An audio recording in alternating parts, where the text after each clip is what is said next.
सभी को नमस्ते जी। आप सभी का योग कक्षा में अभिनंदन है, स्वागत है। एक और विशेष आसन, खड़े होकर किए जाने वाले आसनों में एक और विशेष आसन जिसका नाम है वीरभद्रासन। वीर जो वीरता का प्रतीक है, साहस का प्रतीक है, भद्र कल्याणकारी सुखकारी।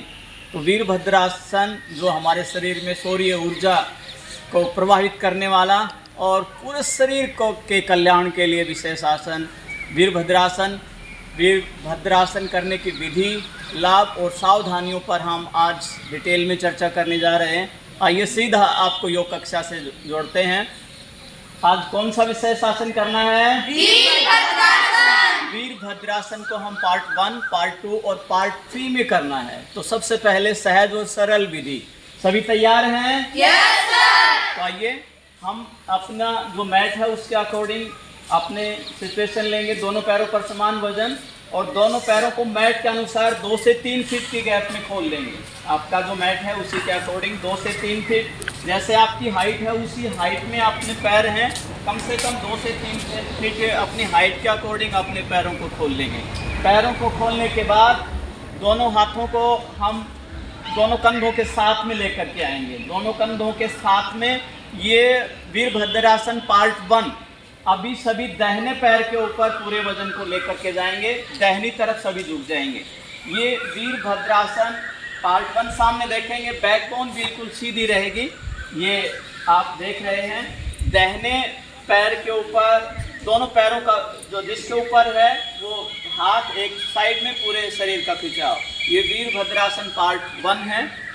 वापस आएंगे, बीच में आएंगे और फिर इसी प्रकार से बाईं तरफ के घुटने के ऊपर पूरा वजन, दोनों हाथ कंधों के पैरेलल, सामने दिशा। ये वीरभद्रासन पार्ट 1।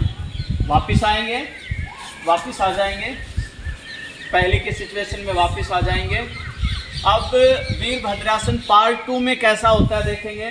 पैरों को फिर खोल लेंगे, 2 से 3 फीट का गैप रखते हुए वीरभद्रासन पार्ट 2। इसमें दोनों हाथों को अपनी कमर पर लेकर के जाएंगे। पहले दाहिनी तरफ मुँह करेंगे, दाहिनी तरफ के पैर के पंजे को आगे पुश करते हुए घुटने को आगे झुका देंगे।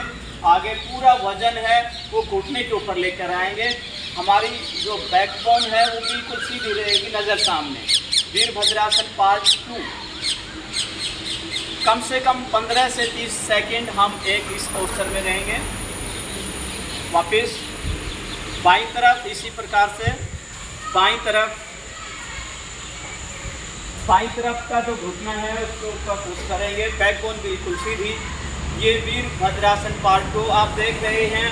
टखने से, घुटने से, कमर, कंधे, गर्दन सभी के ऊपर एक सकारात्मक प्रभाव आपको देखने को मिल रहा है। वीरभद्रासन में पूरा हमारा जो पेशीय तंत्र है, स्नायु तंत्र है, उसके ऊपर एक सकारात्मक प्रभाव पड़ रहा है।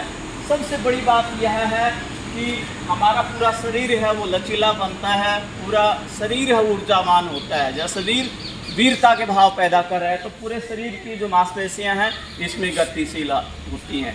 तो इस प्रकार का अभ्यास करने के बाद वीरभद्रासन पार्ट 3 में आप देखेंगे। वापस आएंगे, सभी वापस आ जाएंगे।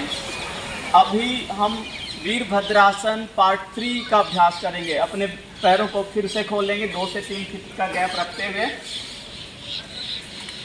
पैरों में गैप रखते हुए वीरभद्रासन पार्ट 3। दोनों हाथों को बराबर में उठाएंगे, हथेलियों का रुख आसमान की तरफ, दोनों हाथों को ऊपर मिला लेंगे और वीरभद्रासन को पूर्ण करेंगे। शुरू कीजिए।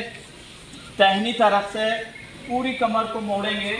आप देख रहे हैं, पूरी कमर को मोड़ करके दोनों हाथों को ऊपर रखते हुए कोहनी में से हाथों को सीधा रखेंगे। वीरभद्रासन ये पूरा हमारा जब हम करते करते अच्छे से अभ्यास हो जाता है तो पार्ट 3 में हम लेकर के जाएं। पूरे शरीर के ऊपर एक सकारात्मक प्रभाव वीरभद्रासन आप ये देख रहे हैं। दाहिनी तरफ से अभ्यास करते हुए सभी योगार्थी वापस आएंगे। अभी दाहिनी तरफ से बाईं तरफ से अभ्यास करेंगे। शुरू कीजिए, ऊपर ले जाएंगे और ऊपर देखेंगे, कोहनी में से हाथों को सीधा रखेंगे। तो ये वीरभद्रासन करने की सहज और सरल विधि बताई है आपसे। ऐसे ही रहेंगे इसी पोज में। पहले हम पार्ट 1 करें, फिर अभ्यास होने के बाद पार्ट 2 करें, उसके बाद अच्छा अभ्यास होने के बाद हम पार्ट 3 में लेकर जाएं। अब ये करने की विधि थी, इसके लाभ क्या क्या है। जैसा कि आप देख रहे हैं, पूरा शरीर हमारा फ्लेक्सिबल होता है, लचीला होता है। हमारे टखने, घुटने, कमर, सारा शरीर के ऊपर इसका सकारात्मक प्रभाव पड़ता है। हमारी कमर है वो लचीली होती है, पूरा शरीर की जकड़न दूर होती है, तनाव दूर होता है। मांसपेशीय तंत्र, स्नायु तंत्र है, उसके ऊपर इसका सकारात्मक प्रभाव पड़ता है। बच्चों की कद वृद्धि में विशेष उपयोगी आसन है और शरीर स्फूर्तिवान बनता है इसके लगातार अभ्यास करने से। तो आप लगातार इसका अभ्यास करें। सावधानी के रूप में हम चर्चा करें तो अगर ब्लड प्रेशर के जो रोगी हैं उनको इस आसन से बचना चाहिए, उन्हें वीरभद्रासन नहीं करना चाहिए। और अगर टखने में, घुटने में कोई विशेष प्रकार का ऑपरेशन है तो भी हमें वीरभद्रासन करना नहीं चाहिए। तो ये आज हमने चर्चा की वीरभद्रासन की। तो आप लगातार हमारे योगा कक्षा से जुड़ते रहें, एक एक आसन के बारे में आप जानकारी लेते रहें। आज के लिए इतना ही। सभी को नमस्ते, जय हिंद, जय भारत।